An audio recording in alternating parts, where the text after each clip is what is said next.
Hello, welcome po ulit sa aking YouTube channel. Ngayon, panibagong video naman po ang isi-share ko po sa inyo. Mag-iihaw po tayo ng bangus. Tara na. Ito yung bangus na to. Almost 1 kilo po ito. Ito yung mga ipapalaman ko sa bangus. Ito yung siling na green, sibuyas, kamatis, luya, tsaka i-squeeze natin siya ng lemon. At yung ating panimpla, ito naman yung aking paminta, tsaka yung aking salt, ito yung aking asin.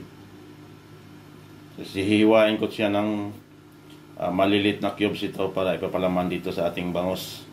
Ito po yung karaniwan na ginagawa po natin sa mga panlasang Pinoy. Masarap na masarap pong bangus kahit matinik. Pero pag ganito kalaking bangus, medyo may kalakihan na po yung tinik niya sa loob. Okay, at iihawin ko ito sa aking mahiwagang ihawan na smokeless grilled. Ipapakita ko po sa inyo kung gaano siya ka sarap ihawan. Okay, ayan na po, may palaman na po yung ating bangus at ready na po natin siyang isasalang sa ating mahiwagang griller. Ito na po yung laman niya. Ito kagaya po dati yung mga ina-upload kong iniihaw kong bangus, yung cut ko ng luya or ginger, hindi ko po siya kinocubes para makikita po siya pagka naluluto na. Kasi pag nakagat po natin, medyo iba ang anghang ng luya pag naiihaw.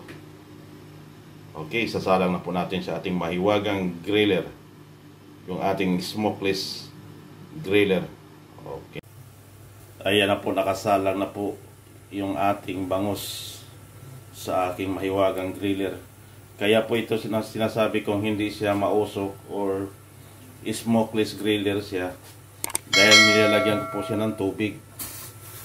Yun, yan ang sikreto nitong ihawan na to.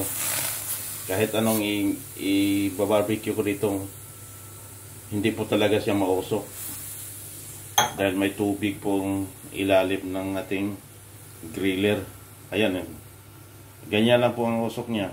Hindi talaga yung mausok na mausok. Ayan na po, hanggang sa maluluto yung ating bangus na iniihaw sa ating mahiwagang griller. At pagka naluluto na, gagawa po tayo ng sausawan. Siyempre may kasamang sibuyas at kamatis. Pigaan din natin siya ng lemon. At tataran din natin siya ng green chili. At lagyan natin ng konting toyo at suka. Ayun na. Pwede na po tayong kumain.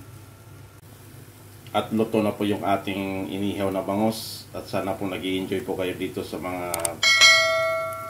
sa aking mga videong ina-upload o sinishare ko po sa inyo.